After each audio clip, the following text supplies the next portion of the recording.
Hello and welcome. इस video में हम क्लास 11 मैथ्स के second chapter relations and functions की एक्सरसाइज 2.3 करेंगे। आप देख सकते हैं इसमें टोटल 5 क्वेश्चंस है और सभी को इस वीडियो में हम करेंगे।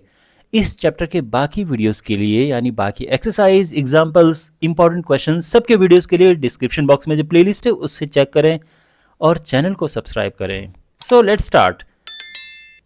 फर्स्ट क्वेश्चन है which of the following relations are functions. हमने बताना है कि ये जो रिलेशंस यहाँ पर दिए हैं इनमें से कौन से फंक्शन है और हमने रीजन देना है कि वो फंक्शन क्यों है और साथ में बताना है कि डोमेन और रेंज क्या है। ओके, तो सबसे पहले तो मैं आपको शॉर्ट में समझा देता हूं कि कौन से रिलेशन फंक्शंस होते हैं। पहले मैं समझा रहा हूं, ठीक है, फिर हम लिखेंगे। तो यहां पर आप देख सकते हैं ये हैं ऑर्डर्ड पेयर्स। एक ऑर्डर्ड पेयर ये है, ये है, ये है, ये ऑर्डर्ड पेयर्स हैं। हर एक ऑर्डर्ड पेयर में दो एलिमेंट हैं, पहला एलिमेंट दूसरा एलिमेंट, पहला एलिमेंट दूसरा एलिमेंट, हर एक ऑर्डर्ड पेयर में। ओके, तो हर एक ऑर्डर्ड पेयर में जो पहला वाला है, पहला वाला वो बिलोंग करता है सेट ए को। मतलब अगर हम कोई रिलेशन ए टू बी अगर हम ले रहे हैं तो जो पहला वाला एलिमेंट है हर एक ऑर्डर्ड पेयर का वो ए को बिलोंग करता है और जो दूसरा वाला एलिमेंट है वो बी को बिलोंग करता है। Got it. अब रूल ये है कि जो पहला वाला एलिमेंट है ये रिपीट नहीं होना चाहिए। अगर आपको रिपीट होता हुआ दिख गया तो वो फंक्शन नहीं होगा। तो ध्यान रखना जो ए है वो रिपीट नहीं होना चाहिए। ये मैं आपको ट्रिक बता रहा हूं, ठीक है। जो हम लिखेंगे उसका लिखने का जो तरीका, थोड़ा लैंग्वेज अलग होती है। उसमें हम लिखते हैं कि इसकी वन एंड ओनली इमेज होनी चाहिए, दैट्स अ डिफरेंट थिंग, उसमें बाद में आएंगे। पहले मैं आपको बता रहा हूं कि कैसे हम आइडेंटिफाई करें। तो जो पहला वाला है इसमें आप देख सकते हैं, जो फर्स्ट पार्ट है इसमें आप देख सकते हैं कि जो फर्स्ट एलिमेंट्स हैं ये रिपीट नहीं हो रहे हैं, सारे अलग हैं। देखो, बाद वाला रिपीट हो या ना हो उससे फर्क नहीं पड़ता है, जो बी को बिलोंग करे उससे फर्क नहीं पड़ता है, उसको देखेंगे भी नहीं हम केवल पहले वाले एलिमेंट्स को देखेंगे। यहां पर आप देख सकते हैं 2, 5, 8, 11, 14, 17 ये रिपीट नहीं हो रहे हैं, सब अलग अलग हैं। तो ये फंक्शन है, इट इज अ फंक्शन। यहां पे देखो 2, 4, 6, 8, 10, 12, 14 परफेक्ट, ये भी रिपीट नहीं हो रहे हैं, ये भी फंक्शन है। थर्ड वाला देखो 1, 1, 2 ये रिपीट हो रहा है, 1, 1, तो ये फंक्शन नहीं है। समझे, रिपीट नहीं होना चाहिए। अब थोड़ा सा मैं आपको ये बता दूं कि ऐसा क्यों होता है, फिर मैं डोमेन और रेंज में आऊंगा। देखो, जब ये पहला वाला रिपीट होता है तो इसका मतलब ये है कि जो 1 है इसकी दो इमेजेस हो गई हैं, एक 3 और एक 5। और फंक्शन की डेफिनेशन ही यही है कि जो सेट ए के एलिमेंट्स हैं, यानी जो ये पहले वाले एलिमेंट्स हैं, इनकी one and only one image होनी चाहिए। बट यहां पर आप देख सकते हैं 1 की दो इमेजेस हैं, एक 3 है और एक 5 है। इसी वजह से फंक्शन नहीं है। बाकी केसेस में आप देखेंगे, फर्स्ट एंड सेकंड पार्ट में आप देखेंगे तो यहां पे हर एक की अलग अलग इमेज है। जैसे 2 है, 2 की आपको दो इमेजेस नहीं मिलेंगी, 2 की सिंगल इमेज है, 5 की भी सिंगल इमेज है, 8 की भी सिंगल इमेज है ना। यहां पे भी ऐसा ही है। यहां पर क्या है कि जो 1 है इसकी दो इमेजेस हैं, एक इमेज ये है और एक 1 की एक और इमेज है 5। अब आप समझ गए ना। तो यहां तो बेसिकली जो लिखने का तरीका होता है प्रॉपर, उसमें हम ये लिखते हैं कि सिंस द एलिमेंट जो 1 यहां पर है इट हैज 2 इमेजेस, यानी more than 1 images, that's why this is not a function. और इसमें हम ये कहेंगे each element has 1 and only 1 image, that's why this is a function. और ऐसे इसके लिए हम कहेंगे। और क्विकली एक बार डोमेन एंड रेंज समझ लेते हैं, फिर हम लिखना शुरू करेंगे। तो देखो, जो पहला वाला होता है एलिमेंट, पहले वाले एलिमेंट्स जो मैंने बताया ना ये ऑर्डर्ड पेयर्स हैं, तो इसमें दो एलिमेंट, एक पहला और एक बाद वाला। जो पहले वाले एलिमेंट्स हैं ये डोमेन होते हैं और जो बाद वाले एलिमेंट्स हैं वो होता है रेंज। तो जैसे इसका डोमेन क्या है, पहले वाले का डोमेन अगर मैं कहूँ तो डोमेन है 2 है, 5 है, 8 है। आप समझ गए ना, पहले पहले वाले एलिमेंट लो हर एक ऑर्डर्ड पेयर में, 11, 14, 17। ऐसे ही फिर हम रेंज की, ये डोमेन है और रेंज की बात करें तो रेंज 1, ये भी 1, 1, 1, 1, 1, बस 1 ही है, ठीक है। यहाँ पे बार रिपीट नहीं करते हैं, यहाँ पे लिखते नहीं है। ऐसा नहीं कि हम 1, 1, 1, आपको पता है ना सेट में क्या करते हैं, सेट में ऐसे रिपीट करके हम नहीं लिखते हैं, तो 1 हो गया, तो ये रेंज हो गया है। तो ये है, तो आप ये समझ गए कि फंक्शन क्या होते हैं और क्या नहीं होते हैं, जो मैंने आपको ये बताया था। और ये भी आप समझ गए कि डोमेन एंड रेंज क्या होती है। जैसे यहाँ पर डोमेन क्या है, 2 4 6 8 10 12 14 ये डोमेन है। रेंज 1 2 3 4 5 6 7। Got it. तो अब इनको हम प्रॉपर वे में लिखते हैं। तो हम इसको इस तरह से लिखेंगे, आर नाम इसको दे देंगे, आर मीन्स रिलेशन।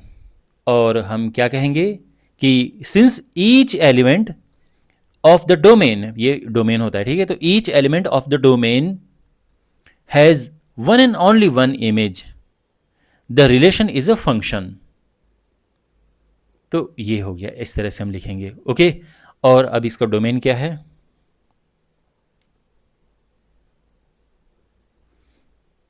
डोमेन 2 5 8 11 14 17, 2 5 8 11 14 17 ये हो गया। रेंज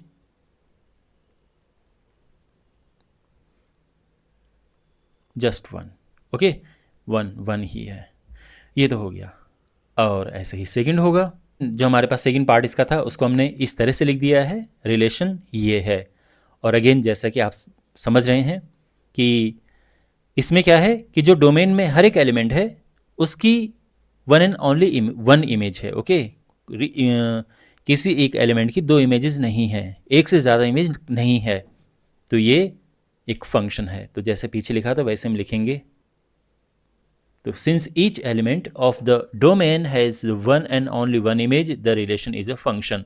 और इसका डोमेन एंड रेंज क्या है,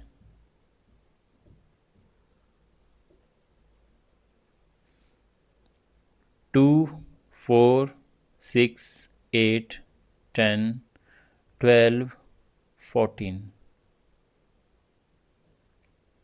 रेंज 1 2 3 4 5 6 7। और ये हो चुका है कंप्लीट। और अब इसका थर्ड पार्ट,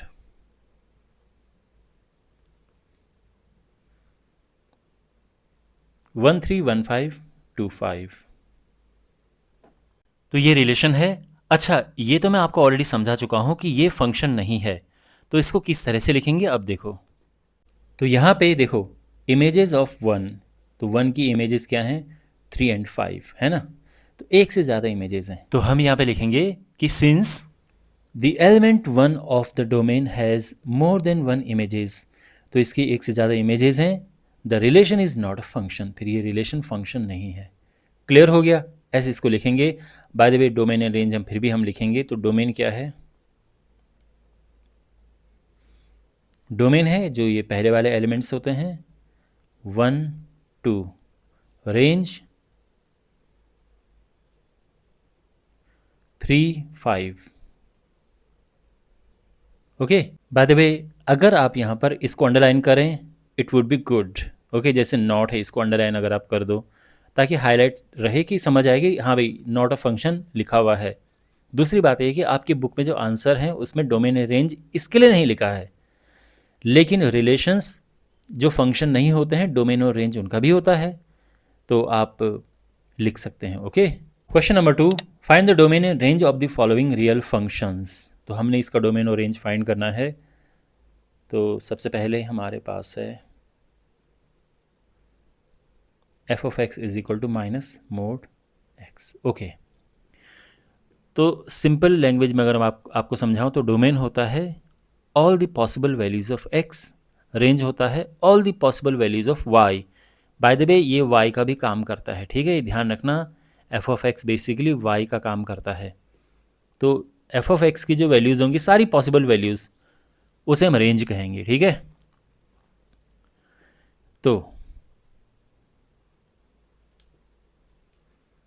तो इसका डोमेन क्या है, तो डोमेन है एक्स क्या क्या हो सकता है। तो यहाँ पर एक्स की तो कोई बाउंडेशन नहीं है, एक्स कुछ भी हो सकता है, तो यहाँ पर इसका डोमेन है सिंपली आर। कुछ भी का मतलब ये है कि जैसे मान लो अगर मैं 1/x - 1 लिखूँ, तो अब मैं ये कहूँगा कि भाई x को 1 नहीं रखना है, क्योंकि 1 रखेंगे तो ये 1/0 हो जाएगा और 1/0 नॉट डिफाइंड होता है। लेकिन यहाँ पे ऐसी कोई प्रॉब्लम नहीं है कि x को अगर आपने ये रख दिया तो नॉट डिफाइंड हो जाएगा, ऐसा नहीं है। तो यानी x कुछ भी रख सकते हैं, दैट्स वाई डोमेन इसका R है। Got it? रेंज। तो देखो आपको ये समझना है कि इसमें हमने डायरेक्ट आंसर देना है, क्योंकि कुछ वर्किंग इसमें है नहीं। ओके, अगर हम इसका रेंज समझे, रेंज का मतलब ये है कि इसकी क्या क्या वैल्यूज हो सकती हैं। तो इसकी वैल्यू का मतलब ये है कि जो ये पूरा का पूरा है इसकी क्या क्या वैल्यूज हो सकती हैं। तो ये तो आप जानते हैं कि अगर कोई चीज़ मोड में है, कोई चीज़ मोड में है तो वो नेगेटिव कभी नहीं हो सकता, या तो ये 0 होगा या तो ये पॉजिटिव होगा। चाहे x आप कुछ भी रख दो, x आप चाहे माइनस में रखो तो इवेंचुअली उसने प्लस ही आना है, तो पॉजिटिव होगा। हाँ, x अगर आप 0 रख दोगे तो 0 हो जाएगा। उसके अलावा आप चाहे माइनस रखो चाहे प्लस रखो, ये 0 से ज़्यादा होगा यानी पॉजिटिव में होगा। लेकिन अगर मैंने यहाँ माइनस लगा दिया तो ये चीज़ अब हमेशा और हमेशा नेगेटिव होगी। 0 हो सकता है लेकिन पॉजिटिव कभी नहीं होगा, हमेशा नेगेटिव होगा। क्योंकि जैसे x की जगह पे कोई भी आप नंबर रख दो, आप 6 रख दो तो भी ये -6 होगा। आप इसमें -6 रखो तो भी क्या होगा, क्योंकि मोड है ना, तो मोड में क्या होता है, ये साइन एक तरह से गायब हो जाता है, तो ये केवल 6 बचा और ये माइनस तो बाहर है ही अपना, जो ये है मोड के अंदर। तो मोड में जो माइनस होता है उसका मतलब वही होता है, ठीक है ना, मतलब ये है। तो ये तो 6 हो गया और साथ में माइनस लगा है। तो कहने का ये मतलब है कि इसका रेंज हमेशा या तो 0 होगा और यह नेगेटिव होगा। तो बेसिकली ये है -∞ to 0। ये इसको लिखने का तरीका है। R लिखने का तरीका क्या है? R मतलब रियल नंबर, ओके, R मतलब रियल नंबर, याद रखना। -∞ to ∞, -∞ से ∞ तक आप कुछ भी रख सकते हैं, कुछ भी। ओके, तो ये इसको करने का तरीका आई होप आपको समझ आया होगा। Second part, f of x is √9 - x²। अब इसमें देखो, अब यहाँ पर आपको एक चीज़ समझनी है कि जब भी हमारे पास इस तरह से हो स्क्वायर रूट में, तो डोमेन क्या है। अब देखो अब आप x कुछ भी नहीं रख सकते, ये ध्यान रखना। डोमेन क्या होता है? All the possible values of x। But x अब आप कुछ भी नहीं रख सकते, ठीक है ना। मतलब अगर मैं कहूँ कि x 10 रखो तो क्या होगा 10 रखने से? देखो ये रूट में हो जाएगा 9 - 10² और ये हो जाएगा रूट में, ये तो 100 हो जाएगा -91। रूट में नेगेटिव, ये रियल नंबर नहीं होता है बेसिकली। ओके, तो हम कह सकते हैं एक तरह से कि नॉट डिफाइंड है ये। तो फिर इसका मतलब ये है कि x की लिमिटेशंस हैं, हम कुछ भी नहीं रख सकते। तो क्या है देखो, तो जब भी आपको स्क्वायर रूट में कुछ मिले तो हमेशा ये ध्यान रखना कि डोमेन निकालने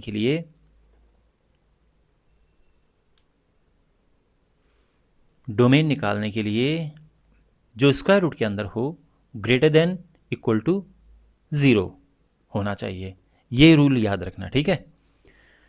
अब यहाँ पर हम इसको थोड़ा सा सिंप्लीफाई करते हैं, तो यहाँ पे -x² हो जाएगा, ये उधर जाएगा तो -9, माइनस साइन हम हटाएंगे तो हो जाएगा x² < 9। ये ध्यान रखना, जब माइनस यहाँ से हटता है तो बीच वाला पलट जाता है। तो यानी x² जो है ये 9 या उससे कम है, तो देयरफॉर जो x है वो क्या हो सकता है, तो x यहाँ पर -3 से, देखो x² अगर 9 है तो x 3 होता है ना, तो -3 से लेके 3 तक ये पॉसिबल है। यहाँ पर आपको बात समझनी है कि मैंने ब्रैकेट ये क्यों नहीं लगाया। ये ब्रैकेट हम तब लगाते हैं जब केवल ये होता है, लेकिन अगर यहाँ पर इक्वल भी हो तो फिर ब्रैकेट ऐसे वाले लगते हैं। दूसरी बात, यहाँ पर आप ये देखो कि x² 9 से लेस है, यानी इसका स्क्वायर करके वो चीज़ 9 से कम होनी चाहिए। और आपको पता है कि अगर आप x माइनस में भी आप बड़ा रख दोगे, मान लो कि आपने -4 रख दिया, तो ये तो 16 हो जाएगा ना प्लस में। तो हम इसको ना तो बहुत ज़्यादा नेगेटिव में रख सकते हैं, बहुत छोटा, और ना हम बहुत बड़ा नंबर इसको रख सकते हैं पॉजिटिव में। तो फिर हमने बीच में रखना है इसको, तो वो बीच ये है। अरे ये कैसे पता चला? बिकॉज एक्स स्क्वायर अगर 9 है तो x3 होता है और -3 भी होता है। तो ये -3 से लेस नहीं होगा, क्योंकि -4 -5 ये सब नहीं होगा, -3 और 3 के ही बीच में होगा। अब आप इसके बीच में कुछ भी वैल्यू रखोगे तो उसका स्क्वायर 9 से कम ही होगा। आप -2 रख के देख लो, 4 आएगा, -1 रख के देख लो, समझ गए ना आप। लेकिन जैसे आपने इनसे बाहर रखा, -3 से छोटा रखा या 3 से बड़ा रखा, दोनों केस में उसका स्क्वायर 9 से बड़ा हो जाएगा। तो ये है, ये डोमेन निकालते हैं, ये हमारा आंसर है। अब बात करते हैं रेंज की।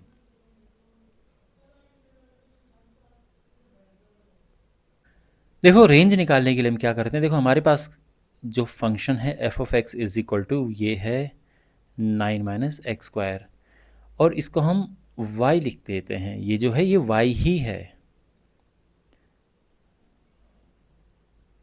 अच्छा, जब हमने डोमेन निकाला तो जो फंक्शन था x के टर्म्स में था, यानी हम ये कह सकते हैं कि जो y है y x के टर्म्स में था। जब हम रेंज निकालेंगे तो x इधर होना चाहिए और y उधर होना चाहिए। सीधी बात है, ये सिंपल, ये सबसे सिंपल इस करने का तरीका है। तो कैसे होगा, यानी हमने x को y के टर्म्स में लिखना है, तो दोनों साइड स्क्वायर करो, ये हो जाएगा 9 माइनस एक्स स्क्वायर, है ना, दोनों साइड स्क्वायर किया। अभी इधर लेके आओ, तो ये हो जाएगा X square is equal to 9 minus Y square, got it.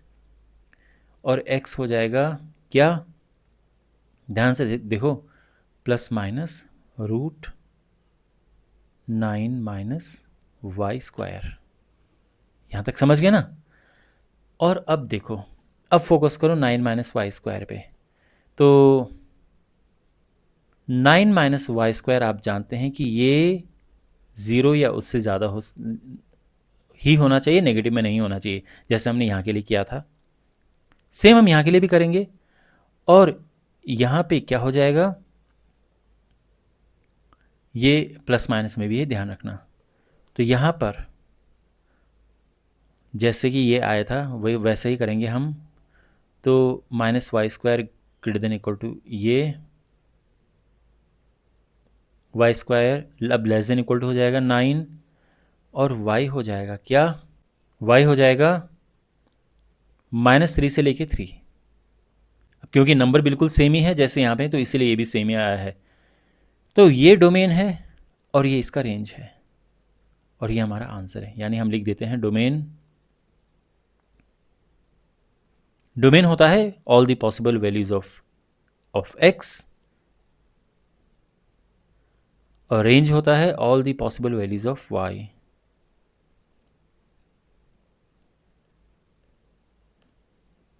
ठीक है, और ये आंसर आ चुका है। आई होप आपको समझ आया होगा। क्वेश्चन नंबर 3 है, एक फंक्शन गिवन है,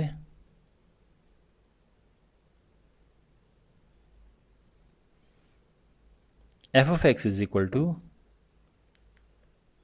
2x माइनस 5, और हमने इनकी वैल्यूज फाइंड करनी है। बहुत सिंपल है। एफ ऑफ 0 क्या होगा, x की जगह पे हमने 0 पुट करना है।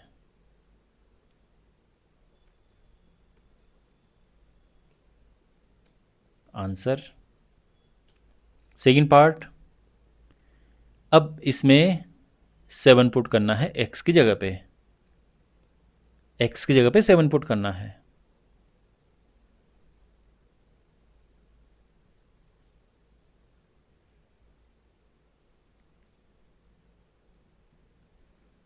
एंड थर्ड पार्ट, -3 पुट करना है इस बारी x की जगह पे।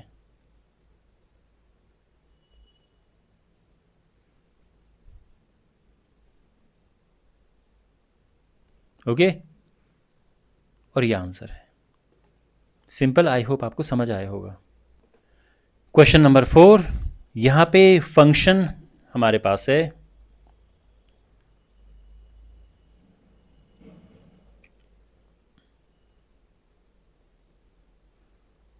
9c/5 + 32 और हमने इनकी वैल्यूज़ फाइंड करनी है। ओके, तो सबसे पहले T0, तो यहाँ पे ये फ़ारेनहाइट टेम्परेचर है, ये सेल्सियस टेम्परेचर है। तो जो सेल्सियस टेम्परेचर होता है उसको फ़ारेनहाइट में कन्वर्ट करने का ये फॉर्मूला है। अगर आप यहाँ पर जो कोई भी सेल्सियस टेम्परेचर रखो, फॉर एग्ज़ाम्पल जैसे इस समय अभी आपके पास 30 डिग्री टेम्परेचर है फॉर एग्ज़ाम्पल, तो यहाँ पे 30 रख दोगे तो ये कट के 6 9 54 और ये आ जाएगा 86 फ़ारेनहाइट। ये है, ठीक है ये चीज़। खैर, तो ये है फंक्शन फ़ारेनहाइट में कन्वर्ट करने का। तो हमने अब फाइंड करना है कि 0 डिग्री सेल्सियस पे फ़ारेनहाइट टेम्परेचर कितना होगा, यानी जब टेम्परेचर 0 डिग्री होगा सेल्सियस स्केल पे, तो फ़ारेनहाइट स्केल पे कितना होगा वो। तो यहाँ पर यानी सी की जगह पे 0 पुट करना है हमने, मतलब वैसे डायरेक्ट ही पुट करना था लेकिन थोड़ा सा मैंने आपको ज्ञान दे दिया। इसको डिवाइड करेंगे तो ये 1.8 आएगा प्लस 32 33.8। ओके, सेकेंड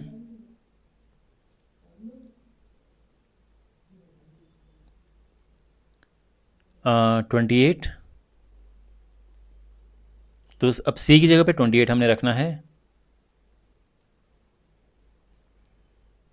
ठीक है ना। सी की जगह पे 28 रखना है, बाकी वैसे ही है। तो ये होगा, तो ये हम मल्टीप्लाई करेंगे, आएगा 9×72 7 9 दिन 18 7 25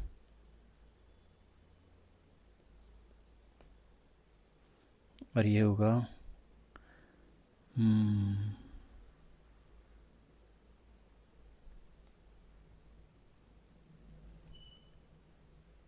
82.4। ठीक है, थर्ड -10 पे,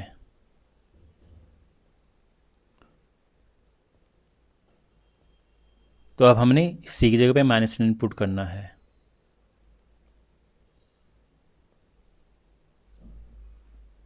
दो गया, ये -18 हुआ, 9 2 18 और ये 14 फ़ारेनहाइट आ गया। एंड फोर्थ इज़ डिफरेंट, यहाँ पर उन्होंने TC दिया है। तो बेसिकली उन्होंने दिया है कि 212 TC की जगह पर अब ये है, ठीक है, 9c/5 + 32। अब यहाँ जाएगा तो ये हो जाएगा, देखो माइनस करेंगे हम तो 180 आ जाएगा, ठीक है ना। 9c/5 और ये ये होगा इंटू 5/9 = c, 20 आया और ये 100 आ गया।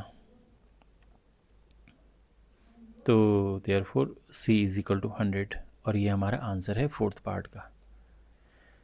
ओके, तो आप जानते हैं 100 डिग्री सेल्सियस पे क्या होता है, वाटर बॉयल होता है, पानी बॉयल होता है। और यही अगर हम फ़ारेनहाइट में कहेंगे तो कितना होता है, 212 पे। तो फ़ारेनहाइट स्केल में 212 पर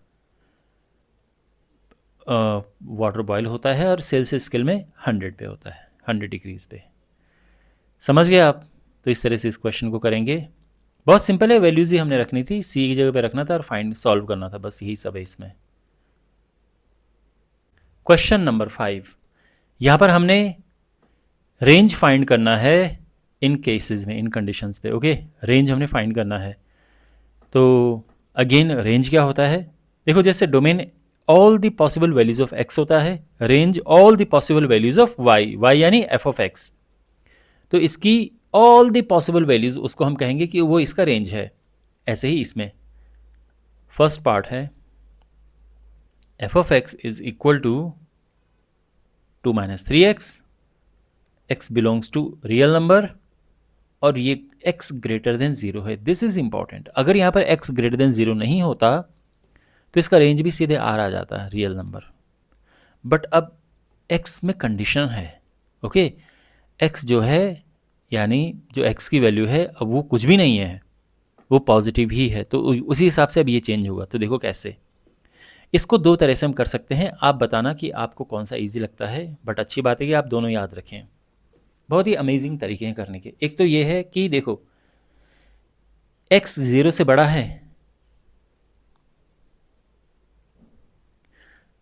अब एक काम करो, इस चीज़ को जो यहाँ पर है इसको पूरा ये बनाओ, क्योंकि अगर आप इसको ये बनाओगे तो ये हो जाएगा, है ना। तो दोनों साइड इसमें 3 से मल्टीप्लाई करो, तो क्या होगा 3x ग्रेटर देन, ये अभी भी 0 है क्योंकि इसमें 3 से मल्टीप्लाई करके 0 आएगा। ओके, अब इसमें दोनों साइड नेगेटिव से मल्टीप्लाई करेंगे क्योंकि यहाँ पे माइनस है, और आप जानते हैं माइनस जब हम लगाते हैं दोनों साइड तो ये चीज़ पलट जाती है, बट माइनस 0 0 ही है। अब दोनों साइड 2 प्लस करो तो हो जाएगा 2 माइनस 3x। अब ये 2 आ जाएगा, 2 प्लस करने के बाद 2 आ जाएगा, और आपने देखा ये बिल्कुल ये है, तो यानी इसकी जगह पे हम लिख सकते हैं कि जो f ऑफ x है ये 2 है, 2 से लेस है। ओके, तो देयरफॉर जो रेंज है, रेंज क्या है कि 2 से लेस, यानी 2 से लेस माइनस इन्फिनिटी से 2 तक। और ध्यान रखना ये आएगा, अगर यहाँ पे इक्वल का साइन भी होता तो हम ये ब्रैकेट रखते, बट बिकॉज इक्वल नहीं है यहाँ पे तो ये वाला ब्रैकेट आएगा, और ये हमारा आंसर है। एक तो ये तरीका है। दूसरा तरीका ये है कि यहाँ पर इसको y ले लो। ओके, तो जैसे मैं हमेशा कहता हूँ कि ये y ही होता है, तो आसान करने के लिए हम इसको y लिख देते हैं। और रेंज के लिए हम क्या करते हैं कि x को y के टर्म्स में लिखो, तो इसको इधर लेके आओ, ये हुआ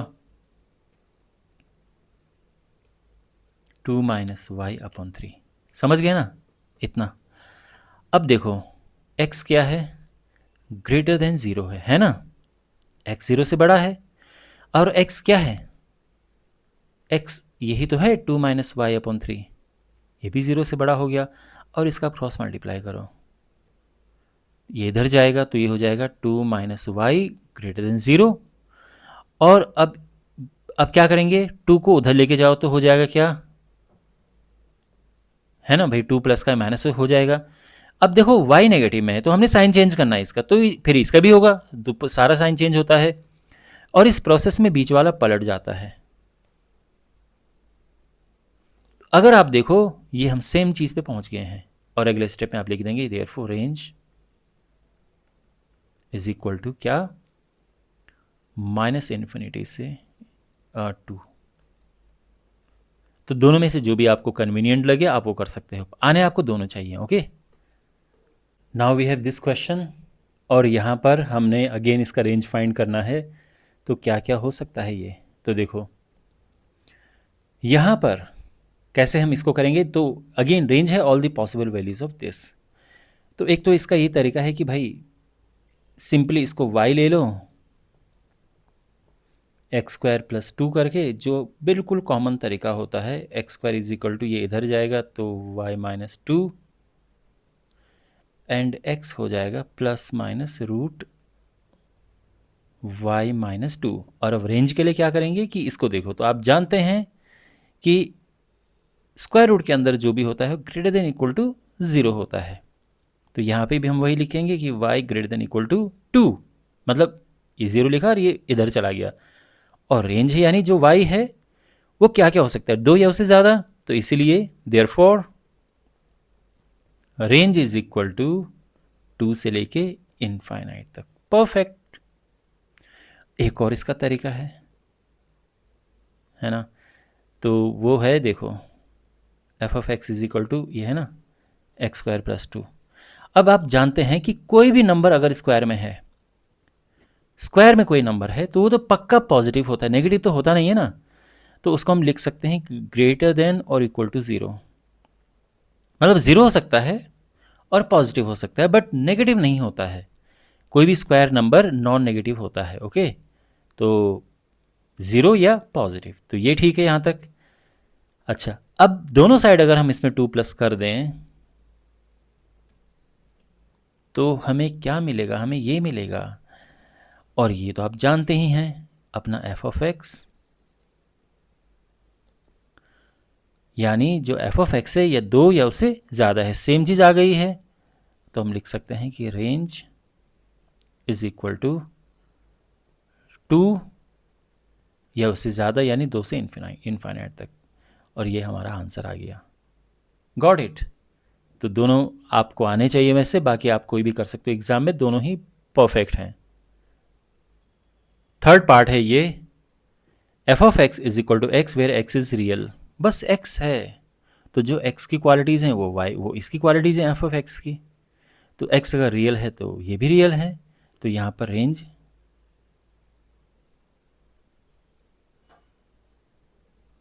आर लिखो या माइनस इनफाइनाइट से लेके इनफाइनाइट तक ये लिखो, बात एक ही। ओके, अगर आपको उस तरह से करना है कि इसको y लेकर, जैसे हम करते ही हैं, इसको पलट के लिख देते हैं x को y की टर्म्स में, और अभी केवल y है ना, केवल y है। क्या कंडीशंस, क्या बाउंडेशंस हैं इसके लिए? कुछ भी बाउंडेशन नहीं है, ये कुछ भी हो सकता है। तो अगेन वही जो यहाँ पर लिखा हुआ है कि रेंज माइनस इनफाइनाइट से इनफाइनाइट तक कुछ भी रख सकते हैं आप। तो बेसिकली ये सब करने की ज़रूरत वैसे है नहीं, आप सीधे अपना आंसर लिख सकते हैं ये। ऑलराइट, और इसी के साथ एक्सरसाइज कंप्लीट होती है। मुझे उम्मीद है कि आपको सभी क्वेश्चंस अच्छे से समझ आए होंगे। इस चैप्टर के बाकी वीडियोस के लिए डिस्क्रिप्शन बॉक्स में प्लेलिस्ट चेक करें। आप अपने सामने भी प्लेलिस्ट देख सकते हैं, उस पर क्लिक करें और वहाँ पे आपको वीडियोस मिल जाएंगे। चैनल को ज़रूर सब्सक्राइब करें और अपने क्लासमेट्स के साथ, फ्रेंड्स के साथ ये वीडियो शेयर करें। तो मिलते हैं अगले वीडियो में। Take care.